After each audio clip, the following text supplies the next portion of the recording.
I'm back again. I'm going to do lesson 5 in my book.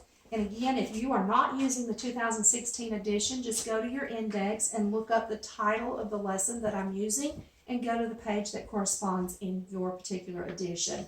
But I'm still in number sense and problem solving, and this lesson is distance and cost. So I've written distance and cost on the board, and the formula for distance is distance equals rate times time, or D equals RT.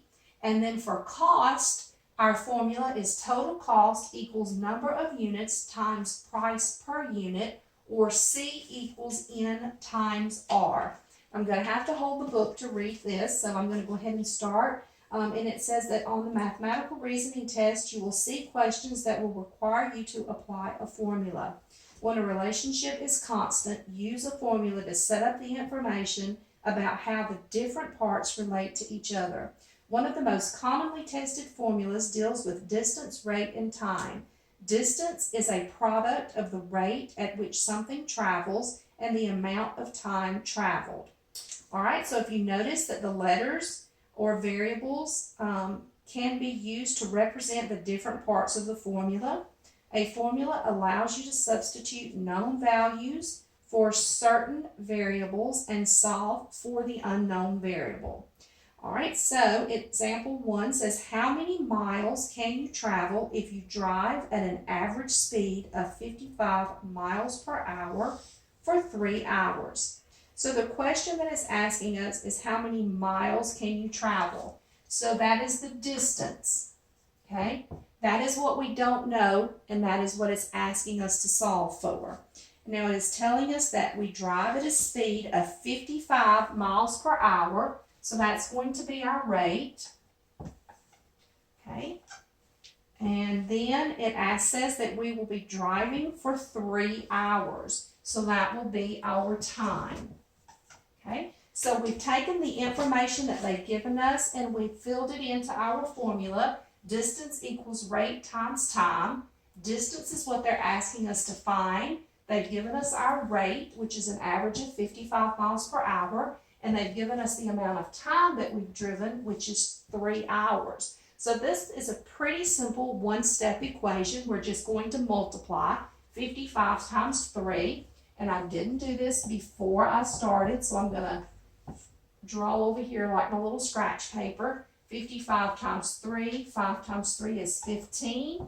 Carry my 1. 3 times 5 again is 15, plus 1 would be 16. So that gives us our distance is 165 miles. So if we drove 55 miles per hour for 3 hours, the distance we drove would be 165 miles.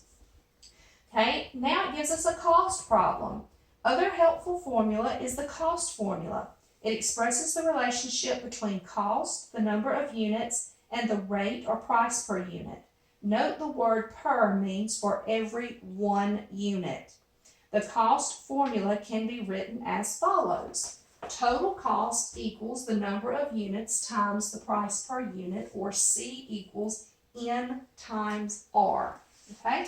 Whenever you see a number next to a letter or 2 letters next to each other, you are multiplying those 2 things together. Once we get into algebra or into formulas, we don't use the X for our time symbol any longer, because that can be confused as a variable rather than a function which we need to multiply. So if you notice when I did the time equals rate times time formula for the multiplication symbol, I just put a dot there to let me know that I multiply those 2 numbers. So there's a lot of different symbols that we can use for multiplication. You'll learn those a little bit more when we get into more algebraic formulas. But for now, I'm just putting the dot to let me know that I multiply those 2 numbers together. So for our example 2, it says, at a bakery, a package of frosted cookies is priced at $3 per package. If a teacher treats her class by buying 4 packages, how much would the cookies cost before tax? Okay, so we know the number of units is 4 packages. and we know that the price per unit is $3. So we know here the number of units is going to be 4. The price per unit is going to be 3. So what we're going to try to find here is the letter C, which stands for our total cost. Again, this is a pretty simple one-step problem. We just multiply 4 times 3, so C equals 12. So what that tells us here is that $12 will be her total cost for the cookies. Buying 4 packs of cookies at $3 per pack, $12 would be the total cost.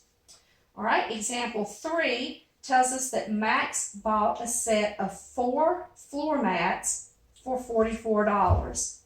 What was the price per floor mat? So this is asking us something a little bit different. So let me erase this here. And let's see what information that they have given us. Okay, so they have given us the total cost, which is $44. So I'll put my 44 here. Okay, and then it is giving us the number of units for floor mats. 4 is our number of units, so that would be here. And then what it is asking us for is the price per floor mat. So that would be R, price per unit. So that is what we're solving for here. We're solving for R. Okay, so we're looking for the price per unit. All right, so Max bought 4 floor mats. He spent $44. We need to know how much each floor mat costs. Okay, so this is a one-step algebraic problem here. We're solving for R. We want to get R on one side of this equal sign, and we want a number on the other side. We're trying to find what R equals. So here, since we are multiplying 4 times R, we need to do the opposite or the reverse of that so that we can get this 4 away from the R and we get the R by itself. So what we're going to do is we're going to divide. Okay, so we're doing one-step algebraic equations. We can do the opposite in order to get that number away from the R. So we're dividing. 4 divided by 4 is 1, so those cancel out. We're just left with R. R equals 44 divided by 4. 44 divided by 4 is 11. So now we have our answer. R equals 11. What does that tell us? That tells us that the price per unit was $11. Okay, so if we fill this information in to this formula, cost equals number of units times price per unit, that would be $44 equals 4 packs of floor mats at $11 a piece. All right, and let's see, that is our last example that it gives us for this lesson. On the next page, you'll see that it gives you these same formulas in different steps as you're working them throughout the problem. Sometimes that can be confusing to people. So if you want to kind of just ignore all of those that it gives you on the top of your practice page and just stick with this original formulas, plug in your information where you can, and then just work those formulas out until you get the answer, okay? And that's it. Thank you so much.